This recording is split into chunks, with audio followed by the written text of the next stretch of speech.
Welcome प्यारे बच्चों, engineers gateway के यूट्यूब प्लेटफॉर्म पर मैं ललित राठी फिर से आपका स्वागत करता हूं। आशा और उम्मीद करता हूं कि आपकी पढ़ाई बेहतर चल रही होगी और इंजीनियरिंग फिजिक्स को टारगेट करते हुए इस बेहतरीन श्रृंखला सिंघम श्रृंखला के आज एक बेहतरीन सेशन पार्ट नंबर 6 को लेकर मैं फिर आपके सामने हाजिर हूं।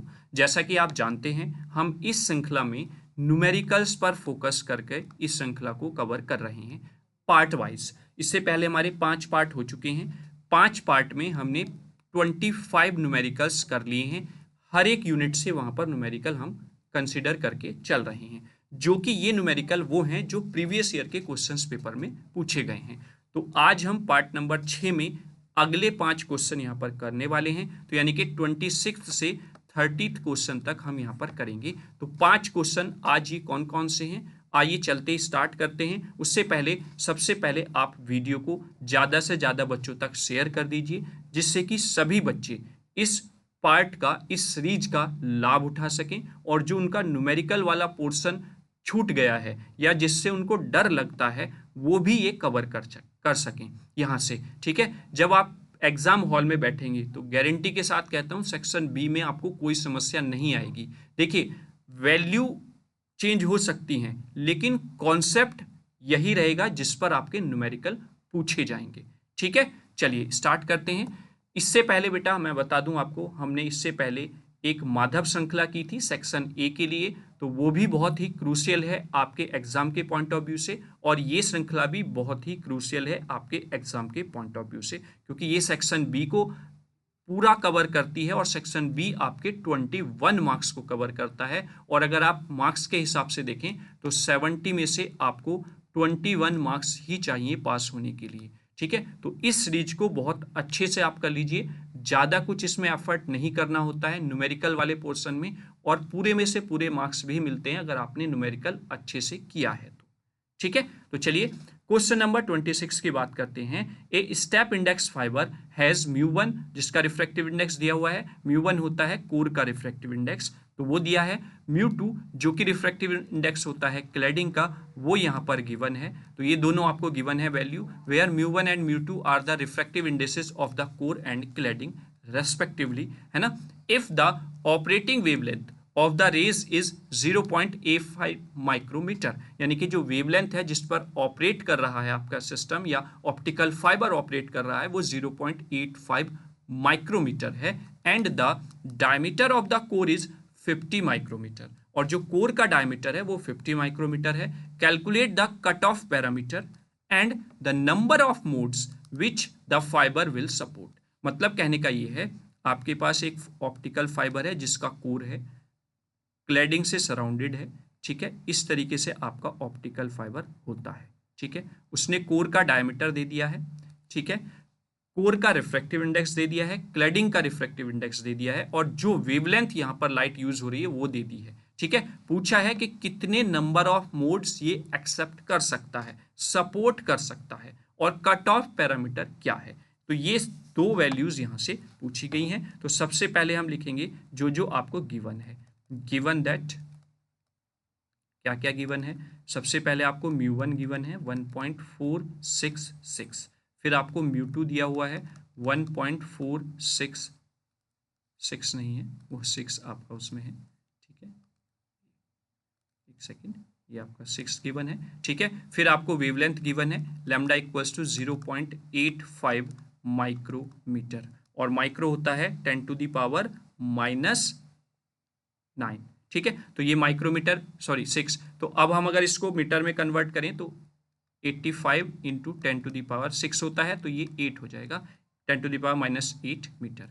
ठीक है, माइक्रो मतलब 10⁻⁻6, और हमने क्योंकि कंप्लीट 85 लिखा है तो ये दो और पावर माइनस की होकर -8 बना देंगी। ठीक है, तो ये -8 मीटर हो गया। यहाँ पर जो कोर का रिफ्रैक्टिव, सॉरी कोर का जो डायमीटर दिया हुआ है वो आपको दिया हुआ है 50 माइक्रोमीटर, तो ये आपको दिया हुआ है 5 इंटू 10⁻⁻5 मीटर। ये है आपका डायमीटर ऑफ कोर, वो सॉरी रेडियस ऑफ कोर, है ना। एक सेकेंड, यहाँ पर क्या दिया हुआ है, हाँ डायमीटर दिया हुआ है बेटा, तो हम यहाँ पर D4 कोर लिखेंगे। एक सेकेंड, मुझे लगा कि रेडियस दिया हुआ है। ये है आपका डायमीटर ऑफ कोर। तो ये हो गया आपका 50 माइक्रोमीटर या 5 इंटू 10⁻⁻5 मीटर। तो हमें चूंकि कोर का रेडियस चाहिए तो ए होता है, उसको ए से इंडिकेट करते हैं। A for core equals to, इसका हाफ कर देंगे 25 यानी कि 2.5 आपका ये रहेगा इंटू 10⁻⁻5 मीटर। तो ये हो गया आपका रेडियस ऑफ द कोर। मैं यहाँ पर लिख देता हूँ रेडियस ऑफ कोर। ठीक है। फिर आपसे पूछा है cut off parameter. Cut off parameter होता है कैपिटल V और नंबर ऑफ मोड्स होता है M। ये आपसे दोनों पैरामीटर्स पूछे हैं। ठीक है। तो वी नो दैट, अगर आपने हमारा वीडियो देखा हुआ है जिसमें हमने पांचों यूनिट के फॉर्मूले वहां पर कवर किए हैं पूरी फिजिक्स के, तो आपको यहां से पता चल गया होगा कि कौन सा फॉर्मूला यहां पर यूज करना है। V इक्वल्स टू यानी कि कट ऑफ पैरामीटर का जो फॉर्मूला होता है वो होता है 2πa upon lambda into numerical aperture. ठीक है। और न्यूमेरिकल अपर्चर की मैं बात करूं तो न्यूमेरिकल अपर्चर होता है स्क्वायर रूट में μ1 का स्क्वायर माइनस μ2 का स्क्वायर। ठीक है। तो अगर मैं यहां से Na निकालता हूं तो Na इक्वल्स टू μ1 की वैल्यू है 1.466 का होल स्क्वायर माइनस 1.46 का होल स्क्वायर। जब आप इसको कैलकुलेटर से सॉल्व करते हैं देन यू गेट 0.1325। तो ये न्यूमेरिकल अपर्चर की वैल्यू आ जाती है। अब सारी वैल्यू आपके पास है, उठाकर यहाँ पर रख दीजिए। v इक्वल्स टू यहाँ पर क्या हो जाएगा 2π, a की वैल्यू आपको गिवन है 2.5 इंटू 10⁻⁻5 अपॉन लैम्डा की वैल्यू आपको गिवन है 85 इंटू 10⁻⁻8। Na आपका आ गया है 0.1325। तो जब आप इसको कैलकुलेट करेंगे तो V की वैल्यू यहाँ से आ जाएगी 24.486। तो ये आ गया आपका कट ऑफ पैरामीटर। ठीक है। अब आपको पूछा है नंबर ऑफ मोड्स। तो नंबर ऑफ मोड्स जो होते हैं वो अप्रोक्सीमेटली होते हैं equal to cut off parameter का होल स्क्वायर बाई 2। ठीक है। तो अब यहां पर अगर आप वैल्यू पुट करें तो approximately equals to number of mode कितने हो जाएंगे 24.486 का होल स्क्वायर बाई 2। और यहां से आपके नंबर ऑफ मोड जो आ जाएंगे, मैं इधर लिख लेता हूं, नंबर ऑफ मोड आपके यहां पर आ जाएंगे अप्रोक्सीमेटली 299, यानी कि 299 नंबर ऑफ मोड्स इस डायमीटर का जो कोर है वो optical fibre with these parameters इतने नंबर ऑफ मोड्स एक्सेप्ट करेगा। क्लियर हुआ? आई होप यहां तक आपको कोई प्रॉब्लम नहीं हुई होगी। वैसे एक्चुअल में जो वैल्यू आएगी वो आएगी आपकी 299.78। तो जब नंबर ऑफ मोड की हम बात करेंगे तो कंप्लीटली आपको नंबर मिलना चाहिए। तो पॉइंट के बाद कुछ भी हो हम उसको ऐड करके नहीं लिखेंगे। अदरवाइज हम क्या करते हैं, पॉइंट के बाद अगर 5 या 5 से बड़ी वैल्यू होती है तो उसको अगर हमें हटाना होता है तो हम नेक्स्ट आगे एक नंबर बढ़ा देते हैं। लेकिन नंबर ऑफ मोड में आप ऐसा नहीं करेंगे। पॉइंट के बाद कुछ भी हो उसको आप हटा देंगे और जो वैल्यू बची वो आपके नंबर ऑफ मोड्स हो जाएंगे। तो यहां पर 299 नंबर ऑफ मोड्स रहेंगे। ठीक है, क्लियर? चलिए नेक्स्ट क्वेश्चन देख लेते हैं। आई होप क्वेश्चन नंबर 26 भी आपको क्लियर हो गया होगा। अब ऑप्टिकल फाइबर से किस तरीके का क्वेश्चन पूछा जा सकता है। Next question, A silicon optical fibre with A core diameter large enough has a core refractive index of 1.50 and the cladding refractive index 1.47। Core का रिफ्रैक्टिव इंडेक्स दिया हुआ है तो मैं यहां पर लिख लेता हूं गिवन दैट, क्या क्या चीजें गिवन है आपको, μ1 गिवन है आपको 1.50, μ2 आपको गिवन है 1.47। पूछा क्या है, 3 टर्म्स में आपसे पूछा गया है। क्रिटिकल एंगल पूछा गया है यानी कि φc पूछा है, न्यूमेरिकल अपर्चर Na आपसे पूछा गया है, एक्सेप्टेंस एंगल θa आपसे पूछा गया है। तो ये 3 टर्म्स आपसे यहाँ पर फाइंड आउट कराई गई हैं। तो हम लिखेंगे सबसे पहले वी नो दैट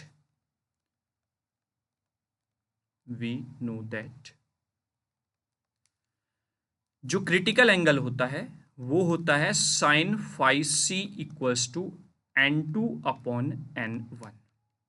ठीक है, यानी कि φc की जो वैल्यू होती है वो n2 अपॉन n1 या फिर μ2 अपॉन μ1, जो भी आप रिफ्रैक्टिव इंडेक्स की फॉर्म में वैल्यू को इंडिकेट करना चाह रहे हैं वो यहां पर आप टर्म ले लेंगे। हमने म्यू 1 अपॉन म्यू 2 लिया है, यानी कि म्यू 1 म्यू 2 से इंडिकेट किया है, तो म्यू 1 की वैल्यू यहाँ पर हो गई आपकी 1.47, म्यू 2 की वैल्यू अपॉन म्यू 1 की 1.50। ठीक है, जब आप यहाँ से साइन इनवर्स लेंगे तो फाई सी इक्वल्स टू आ जाएगा साइन इनवर्स 1.47 अपॉन 1.50।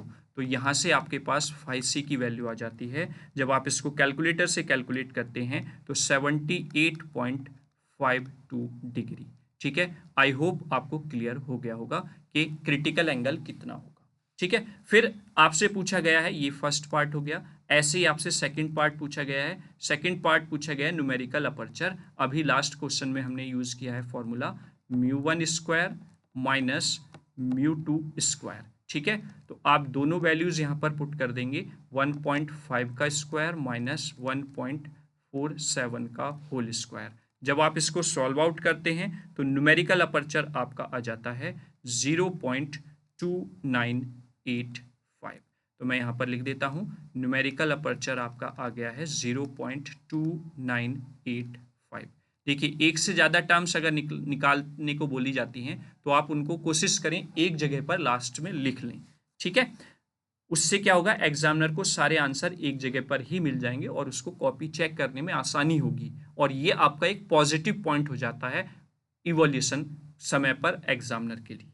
ठीक है, फिर आगे आपसे एक्सेप्टेंस एंगल पूछा है। एक्सेप्टेंस एंगल होता है sine theta A equals to numerical aperture. ठीक है, तो न्यूमेरिकल अपर्चर आपको ने फाइंड आउट कर लिया है, तो थीटा ए क्या हो जाएगा, sine inverse of numerical aperture. ये वैल्यू हम पुट कर देंगे तो we get sine inverse of 0.2985। तो यहाँ से जब आप कैलकुलेटर से कैलकुलेट करेंगे तो थीटा ए आपका आ जाएगा 17.37 डिग्री। तो ये आपका थीटा ए की वैल्यू हो जाती है। तो तीनों टर्म्स जो आपसे पूछी गई थी यहाँ पर ऑप्टिकल फाइबर में, वो तीनों आपने फाइंड आउट कर दी। ठीक है, क्रिटिकल एंगल, न्यूमेरिकल अपर्चर और एक्सेप्टेंस एंगल। आई होप आपको क्लियर हो गया होगा। देखिए, अगर आपने सीरीज का पहले पार्ट से अब तक ये पार्ट देखा है तो एक कॉन्सेप्ट आपको समझ में आ गया होगा। ऑप्टिकल फाइबर से 3 कॉन्सेप्ट पर न्यूमेरिकल पूछा गया है। या तो उन्होंने ये टर्म्स फाइंड आउट करा ली हैं, या फिर लॉस पूछा है, मतलब पावर लॉस जो एटेन्युएशन लॉस हम बोलते हैं, या फिर number of modes cut off parameter. ये 3 कॉन्सेप्ट है जिस पर न्यूमेरिकल पूछा जाता है, और पूरी फिजिक्स में सबसे आसान न्यूमेरिकल जो है वो यही है, ऑप्टिकल फाइबर का। ठीक है, इसके फॉर्मूले आसान हैं, इसका न्यूमेरिकल आसान होता है क्योंकि सीधी सीधी लैंग्वेज में वैल्यूज गिवन होती है। क्लियर हुआ? तो आई होप ऑप्टिकल फाइबर से रिलेटेड आप न्यूमेरिकल गलत करके नहीं आएंगे। ठीक है, चलिए नेक्स्ट क्वेश्चन, क्वेश्चन नंबर 28 देख लेते हैं। फॉर ए मीडियम कंडक्टिविटी आपको गिवन है sigma equals to 58 into 10⁶ siemens per metre. Epsilon R आपको गिवन है 1, और फाइंड आउट करना है conduction and displacement current density if the magnitude of the electric field intensity is given by E equals to 150 sine 10⁻10 t volt per metre. देखिए, अगर आप पहले ही part से बने हुए हैं इस सीरीज के तो आपको पता चल गया होगा, इस कॉन्सेप्ट पर ही क्वेश्चन पूछा गया है। कंडक्शन करंट डेंसिटी या डिस्प्लेसमेंट करंट डेंसिटी ही आपसे पिछली बार भी पूछी गई थी, बस वहां पर जो वैल्यूज थी और यहां पर जो वैल्यूज गिवन है वो चेंज कर दी गई हैं। कॉन्सेप्ट वही है जिस पर आपका न्यूमेरिकल बना है। ठीक है, तो सबसे पहले जो जो चीजें आपको गिवन है वो आप लिख लेंगे। गिवन दैट, क्या क्या आपको गिवन है? सबसे पहले आपको गिवन है सिग्मा इक्वल्स टू दिया हुआ है 58 इंटू 10⁻6 सीमन पर मीटर। फिर आपको एप्सिलॉन आर दिया हुआ है 1। ठीक है, फिर आपको यहाँ पर ई की वैल्यू दी हुई है 150 sine 10⁻10 T volt per metre. ठीक है, आपसे पूछा क्या है, कंडक्शन करंट डेंसिटी, यानी कि J4 कंडक्शन करंट पूछा है और J4 डिस्प्लेसमेंट करंट पूछा है। तो सबसे पहले हम कंडक्शन करंट डेंसिटी निकालते हैं। तो we know that conduction current density JC जो होता है वो होता है सिग्मा ई। ठीक है। और सिग्मा की वैल्यू आपको दी हुई है 58 इंटू 10⁶ इंटू ई की वैल्यू दी हुई है 150 साइन 10⁻10t। तो जब आप इसको सॉल्व करेंगे और मल्टीप्लाई करेंगे then we get 8.7 into 10⁸ sine 10⁸8t, वो सॉरी 10⁻10t। ये हो जाएगा आपका current density for the conduction current. ठीक, सेकंड उसने पूछा है डिस्प्लेसमेंट करंट डेंसिटी। तो वी नो दैट ये जब हम डेरिवेशन करते हैं डिस्प्लेसमेंट करंट का तो वहां पर हम फाइंड आउट करते हैं current density JD equals to delta D, यानी कि partial differentiation of D with respect to T। और D क्या होता है? D होता है एप्सिलॉन E। तो वो हम पुट कर देंगे यहाँ पर, then we get epsilon del E upon del T। ठीक है, अब एप्सिलॉन तो आपको गिवन नहीं है, तो एप्सिलॉन इक्वल्स टू होता है एप्सिलॉन नॉट एप्सिलॉन आर। ठीक है, एप्सिलॉन इक्वल्स टू होता है epsilon naught into epsilon R. ठीक, और ये वैल्यू आपकी हो जाएगी, चूंकि एप्सिलॉन नॉट एक कांस्टेंट पैरामीटर होता है, उसकी वैल्यू होती है 8.854 इंटू 10⁻⁻12। ठीक है, और एप्सिलॉन आर जो है वो 1 दिया हुआ है, तो ये एप्सिलॉन ही हो जाएगा इक्वल्स टू एप्सिलॉन, है ना, क्योंकि एप्सिलॉन आर की वैल्यू 1 है। तो ये वैल्यू हम यहाँ पर पुट कर देंगे और फिर आप del E upon del T find out करेंगे। तो जब एप्सिलॉन ई की वैल्यू एप्सिलॉन की वैल्यू यहाँ पर पुट करते हैं 8.854 into 10⁻⁻12 partial differentiation with respect to T, इसका ई की वैल्यू का, जो कि है 150 साइन 10⁻10t। ठीक है, तो ये कांस्टेंट है, ये आगे आ जाएगा 8.854 इंटू 10⁻⁻12 इंटू 150 कांस्टेंट है। जब आप पार्शियल डिफरेंशिएशन करेंगे साइन का तो वो बन जाएगा कॉस 10⁻10t। ठीक है, और फिर जब साइन के अंदर जो है 10⁻10t का आप करेंगे तो वी गेट 10⁻10। ठीक है, तो यहां से जो करंट डेंसिटी आएगी अब मल्टीप्लाई करके, यानी कि इसको सॉल्व आउट करके, वी गेट 13.281 cos 10⁻10t। ठीक है, ये आ जाएगी current density for the displacement current. और करंट डेंसिटी है तो ampere per metre square unit यहाँ पर हो जाएगी, और यहाँ पर भी एम्पियर पर मीटर स्क्वायर हो जाएगी फॉर द कंडक्शन करंट। तो ये दोनों चीजें आपसे पूछी गई थी इस न्यूमेरिकल में, और ये दोनों चीजें बहुत ही आसान तरीके से इजी वे में आपने फाइंड आउट कर ली है। आई होप ये क्वेश्चन भी आपको क्लियर हुआ होगा। चलिए क्वेश्चन नंबर 29 की बात करते हैं। क्वेश्चन नंबर 29 फिर एक ऑप्टिकल फाइबर से रिलेटेड क्वेश्चन है। ए step index fibre has core refractive index 1.466, cladding refractive index 1.46. If the operating wavelength of the ray is 0.5 micrometer, then calculate the cutoff parameter and the number of modes which the fiber will support. The diameter of core is 50 micrometer. I hope with values ये पूरे का पूरा numerical repeated है और ये आपका AK tube में ही आया हुआ है, तो आप खुद अंदाजा लगा सकते हैं कि क्वेश्चन विद वैल्यू भी रिपीट होते हैं। ठीक है, रिपीटेड क्वेश्चन है, आप इसको सेल्फ करेंगे अपने आप, डू सेल्फ।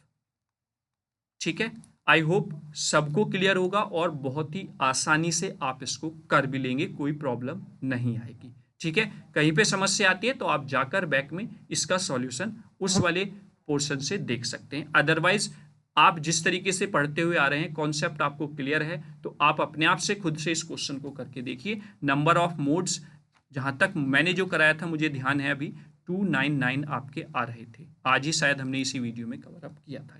ठीक है, चलिए क्लियर हुआ।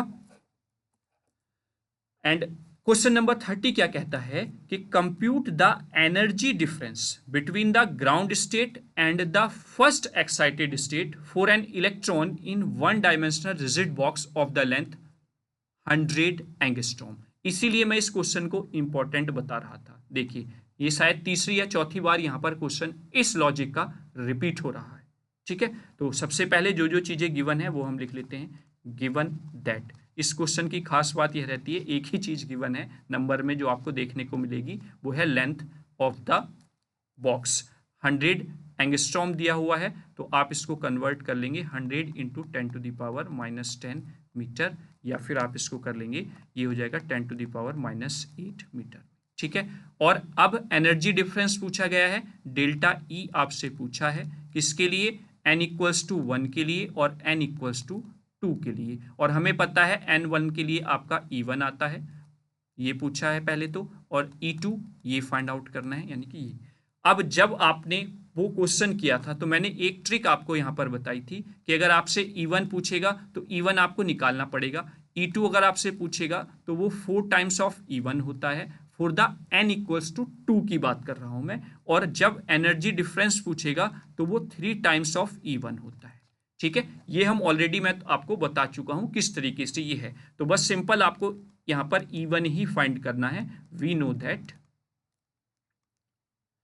जो डिस्क्रीट एनर्जी लेवल होता है En, वो क्या होता है, n² h² अपॉन 8 MEL का स्क्वायर। ठीक है, तो 4 n=1 ग्राउंड स्टेट पर E1 क्या हो जाएगा, n की वैल्यू 1 रखी तो स्क्वायर हो गया, तो ये हो गया आपका h² अपॉन 8 MEL²। ठीक है, तो h की जगह पर वैल्यू रखेंगे 6.626 इंटू 10⁻⁻34, इसका हो जाएगा whole square upon 8 into ME की वैल्यू 9.1 इंटू 10⁻⁻31 हो जाएगा, और L की वैल्यू है 10⁻⁻8 का होल स्क्वायर।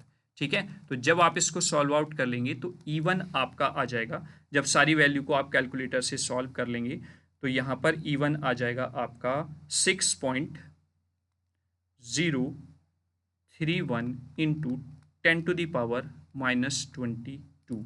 ठीक है, तो ये E1 की वैल्यू हो गई है। अब जब आपके पास E1 आ गया है तो अगर वो आपसे E2 पूछता तो E2 आपका क्या है, यहाँ पर 4 टाइम ऑफ E1 है ना, ये पूछा नहीं है, पूछा ये है, डायरेक्ट आप 3 टाइम्स कर सकते हैं, लेकिन मैं यहाँ पर बता रहा हूँ आपको, तो E2 जब 4 टाइम्स आप इसका करेंगे तो 4 टाइम्स आ जाएगा 2.4124 इंटू 10⁻⁻21, और ये यूनिट भी आप इसकी जरूर मेंशन करेंगे, विदाउट यूनिट आपका न्यूमेरिकल करने का कोई मतलब नहीं बनता है, ये आप हमेशा ध्यान रखेंगे, अदरवाइज आपको लगेगा कि न्यूमेरिकल हम सही करके आए हैं, और अगर आप यूनिट नहीं लिखेंगे तो आपका न्यूमेरिकल वो नहीं के बराबर ही रहेगा। E2 माइनस E1 आप करेंगे, E2 है 4E1, E1 है सॉरी E1 होगा, E1 हो जाएगा, और ये आपका 3E1 आ जाएगा, तो 3 टाइम्स ऑफ E1 वैल्यू आप कर देंगे 3 इंटू 6.031 इंटू 10⁻⁻22, तो then we get delta E equals to, तो डेल्टा E जो होगा वो यहाँ पर आ जाएगा 1.8093 इंटू 10⁻⁻21 जूल। ठीक है, और मैंने आपको ये भी बताया है कि अगर वो इलेक्ट्रॉन वोल्ट में पूछ लेता है तो चार्ज ऑफ इलेक्ट्रॉन से यहाँ पर आप इसको डिवाइड कर देंगे, तो वो आपका इलेक्ट्रॉन वोल्ट में आंसर आ जाएगा। ठीक है, तो आई होप आपको क्लियर हो गया होगा कि एनर्जी लेवल, कोई भी डिस्क्रीट लेवल आपसे पूछा गया है तो वो कैसे आप फाइंड आउट करेंगे, एनर्जी डिफरेंस आप कैसे फाइंड आउट करेंगे। ठीक है, तो क्वेश्चन नंबर 13 भी आपको समझ में आ गया होगा, और ये क्वेश्चन कितना इंपॉर्टेंट है इस सीरीज के माध्यम से आपको पता भी चल रहा होगा। ठीक है, तो इस क्वेश्चन को आप घोट कर पी जाइए, इस कॉन्सेप्ट को आप समझ लीजिए, बस एक ही फॉर्मूला इसमें आपको याद रखना है, ये वाला फॉर्मूला, जिस भी लेवल की एनर्जी पूछी जाए वो वैल्यू आपको पुट करनी है n की जगह पर, तो आपका आंसर वहां पर आ जाएगा। ठीक है, क्लियर। तो thank you for watching this video. आज के 5 जो क्वेश्चन हमको करने थे न्यूमेरिकल वो हमने कवर अप कर लिए हैं। आप आई होप आपने एंजॉय भी किया होगा, और आप इस पूरी सीरीज को एंजॉय भी कर रहे होंगे, और आपके अंदर जो डर था न्यूमेरिकल्स को लेकर वो अब एक कॉन्फिडेंस में कन्वर्ट हो रहा है, क्योंकि आप सेक्शन बी के जो 21 मार्क्स हैं उनको स्ट्रॉन्ग करते हुए जा रहे हैं। ठीक है, चाहे वो कोई सी भी यूनिट का क्वेश्चन पूछ लेते आपसे। ठीक है, तो आप अपने वैल्यूएबल कमेंट जरूर वीडियो के कमेंट बॉक्स में लिखें, जिससे कि हमारे और आपके बीच में कम्युनिकेशन हो सके। और ज़्यादा से ज़्यादा वीडियो को आप शेयर करें, जिससे कि ज़्यादा से ज़्यादा बच्चे इस वीडियो का लाभ उठा सकें और अपने न्यूमेरिकल वाले डर को ख़त्म कर सकें और बहुत बेहतर करके आएँ इंजीनियरिंग फिजिक्स में। ठीक है, जब आप एग्जाम हॉल में बैठेंगे और जैसे जैसे मैंने आपको बताया है, जो जो सीरीज मैंने आपके लिए स्पेशली लेकर आया हूं, मैं अपलोड किया है, आपको यूट्यूब के माध्यम से प्रोवाइड कराई है, अगर आपने ईमानदारी से वो सारी सीरीज कवर कर ली, सारी सीरीज पढ़ ली, तो गारंटी के साथ कहता हूं एग्जाम हॉल में आपको कोई से भी क्वेश्चन में प्रॉब्लम नहीं आएगी। ठीक है, बस आप ईमानदारी से मेहनत करते रहें, ईमानदारी से पढ़ते रहें डेली बेसिस पर। और डेली बेसिस पर मैं पहले से ही कह रहा हूं, शॉर्ट गोल्स बनाकर आप पढ़ेंगे तो सक्सेस आपको मिलेगी, कॉन्फिडेंस लेवल आपका बूस्ट होगा। अगर आप शॉर्ट गोल बना रहे हैं पर डे के, यानी कि अगर पर डे आपने बना लिया कि मुझे 2 टॉपिक ये जो इंपॉर्टेंट हैं फिजिक्स के ये खत्म करने हैं आज, तो वो 2 टॉपिक जैसे ही आप करेंगे तो आपके अंदर एक कॉन्फिडेंस आ जाएगा कि ये दोनों इंपॉर्टेंट टॉपिक मैंने कर लिए हैं। और अगर आप एक ही दिन में ये सोचेंगे कि मैं 3 यूनिट कर लूंगा, 4 यूनिट कर लूंगा, तो वो आप अचीव नहीं करेंगे, तो प्रॉब्लम फिर आपको ही होगी। आपके अंदर से फिर एक इरिटेशन होगी कि मुझसे नहीं हो पा रहा है या मैं नहीं कर सकता हूँ। ठीक है, ऐसा नहीं है, समय बहुत है, ये जो थोड़ा समय है ये भी बहुत समय है अगर आप इसका यूटिलाइज अच्छे से करते हैं। ठीक है, तो चलिए इस सीरीज के अगले पार्ट नंबर 7 में मिलेंगे। तब तक के लिए जय हिंद, जय भारत।